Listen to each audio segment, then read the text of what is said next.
আসসালামু আলাইকুম।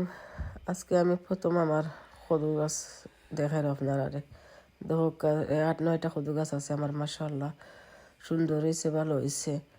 হাইব্রিডর আছে 2টা, গুল কদু 2টা, আর হাজারি 2টা। বাকিগুলো আমার জন্য লাস্ট ইয়ার আমি বীজ করছিলাম, রাখছিলাম, ও বীজ তো নইছে। দেখো খল্লি উল্লি আইছে আমার কদুর গাছও। এখন তো বড় হয়ে গেছে, ইনশাল্লাহ রইলিমু। যদি ভালো লাগে লাইক কমেন্ট শেয়ার করবা, আর জানাইবা কদু গাছ কিনা লাগলো। আর ইনো আমার নেক্সট ডোরে আমার ফ্লো প্ল্যান দিস তাই বানা রাখছি না, চুরি হয়ে যা, তো ভিতরে রাখি লাইছি, সুন্দরও লাগে। তো আজকের মতন এখানে বিদায়। আসসালামু আলাইকুম।